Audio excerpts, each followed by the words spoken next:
Have you been wondering how to establish a feeding schedule for your baby? In this video, I'm going to tell you how many times a day your baby should be taking solids and milk feeds between 6 and 12 months of age.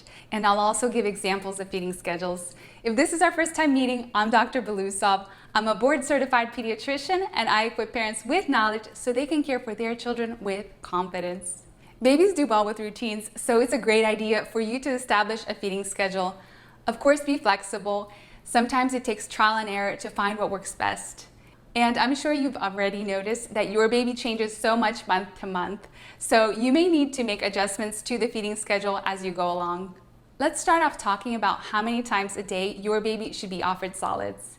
For babies 6 to 7 months of age, I recommend that parents offer solids 1 to 2 times a day. At this phase, your baby will be new to the concept of eating solids. Starting off, most babies only take a few bites of food each feeding session. Babies need to learn how to chew and swallow solids safely before they will increase the amount of foods they take. During this phase, solids will be complementary to the breast milk or formula that your baby is already taking, not a replacement. For babies who are 8 to 9 months of age, I recommend offering solids 2 to 3 times a day. This is an age when I typically see babies really start taking to solids, and meals start to feel more like actual meals opposed to mostly exploration. Even still, realistically, many babies are taking around 2 to a little over 4 ounces of food per meal. All babies are unique and will increase the amount of solids they eat at their own pace. Even day to day, your baby may vary the amount of food he is willing to take. Watch for the signs that your baby is done with the meal. This includes turning away from the food, refusing to open the mouth, or showing a disinterest in continuing with the meal. Don't force or try to trick your baby to eat more. Bad feeding experiences can lead to feeding aversion. By the time babies are 10 to 12 months of age, most have mastered the ability to take solids. I recommend offering 3 solid meals a day. Now let's talk about how many times a day your baby should be taking breast milk or formula during the 6 to 12 month age range. By 6 months, many babies are taking around 6 to 8 ounces of milk 4 times a day and about every 4 hours. Of course, there are exceptions to this. Babies who have been gaining weight appropriately can go 8 to 12 hours overnight without needing a feed. Remember that even after starting solids, breast milk or formula will continue to be the baby's primary source of nutrition. Therefore, we don't expect that the baby will decrease the amount of milk consumed during this phase. That said, I have seen some babies who showed a preference for solid food over milk and decreased their milk intake sooner. If that's the case for your baby, then it's okay if your baby decreases the amount of milk feeds a little sooner. These are just general guidelines, and you will need to do what works best for your baby. Around 8 months, most babies get proficient at taking solids and are ready to drop a milk feed. So around 8 and 9 months, many babies are taking 3 to 4 feeds of breast milk or formula. Around 10 months of age, the babies who were taking 4 milk feeds per day can be decreased to 3 times a day.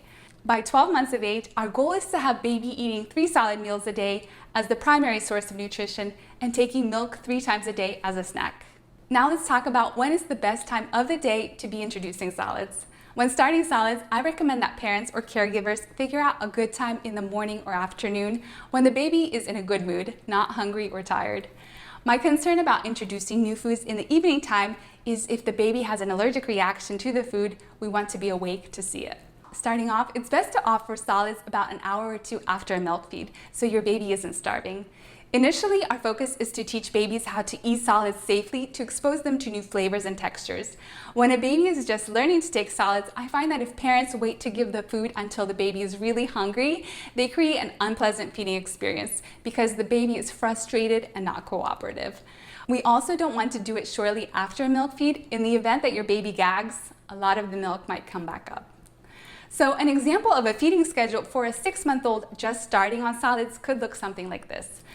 Let's say that your baby is taking 6 ounces of breast milk or formula every 4 hours, and they're happening at 7 and 11 o'clock in the morning, and at 3 and 7 o'clock in the afternoon. If you're starting off with giving solids once a day, you could make the food introduction at 9 o'clock in the morning or at 1 o'clock in the afternoon.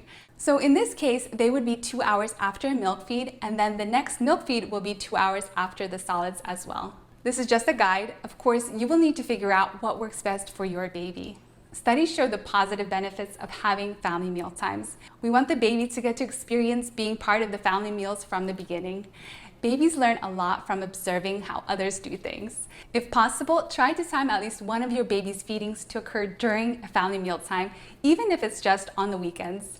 Once your baby is eating 2 or 3 solid meals per day, it's perfectly fine to do the first one in the morning or early afternoon where you're introducing the new food of the day. And then you can time the second or third meal of the day to happen during the family dinner.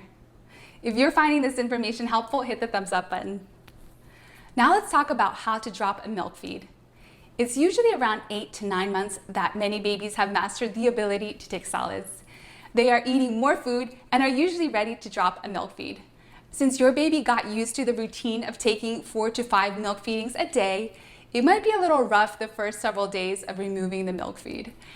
It's also a process for your baby to learn how to pay attention to hunger and fullness cues. Usually after dropping the milk feed, the baby starts realizing that eating more alleviates hunger and will start to eat a bit more food at meals. If you're able to have breakfast ready to go shortly after your baby wakes up, then try to remove the morning milk feed and start the day off with solids. This is a good time to transition your baby's feeding schedule so that the milk feeds come after the food and become the baby's snack instead of the main meal. Let me give you an example of what a feeding schedule could look like for an 8 to 12-month-old baby after the morning milk feed is dropped. Let's say breakfast starts at 7 o'clock and you offer solids for that meal. Then lunch is at noon and dinner is at 5 o'clock. So you will have 5 hours between the meals. After each of the meals, I recommend that you offer 1 to 2 ounces of breast milk formula or water in an open cup for your baby to practice drinking. Learning to drink from an open cup is going to take time, so it's best to get the process started early to make it possible for you to wean the baby off the bottle by 12 to 14 months of age. Drinking from the open cup develops oral motor skills needed for speech development. It also teaches the baby a more mature swallow pattern. The Easy Peasy Tiny Cup has the best design for babies. I recommend that parents start offering it to the baby after meals even at 6 months of age. But give a half to 1 ounce of milk in the open cup after meals during the 6 to 8 month period. I will do a separate video coming up on how to teach your baby to drink from an open cup and then a straw cup. Speech-language pathologists recommend skipping the sippy cup altogether because it can impair speech and language development. You can experiment to see what works best for your baby regarding the timing of the milk feeds. At this age, most babies are taking between 6 and 8 ounces of milk per feed. One potential schedule would be to give the milk feeds 2 to 2.5 hours after the food meals, and the milk feeds would serve as snacks. I know there's a lot going on at this age, but as you're training your baby a new feeding schedule, it's also a great time to time the milk feeds to be removed from the timing of naps. If the pattern continues, many babies become reliant on milk feeds to put them to sleep, especially as toddlers. I will tell you that it's usually easier to break the habit before the baby turns 1 than when they're a toddler. So try to time the mid-morning, afternoon, and evening bottle to happen about 30 minutes to an hour before the usual nap or bedtime. So the feed is just a snack and not the thing putting them to sleep. Like I said, these are just guidelines. Every baby is different and it may take some trial and error to figure out what works best for your baby. I have a blog post where I go into more detail on variations of feeding schedules during the age range of 6 and 12 months. If you would like to check it out, you can find it on my website, friendlykiddoc.com, and I also have it linked in the description below. See you in the next video.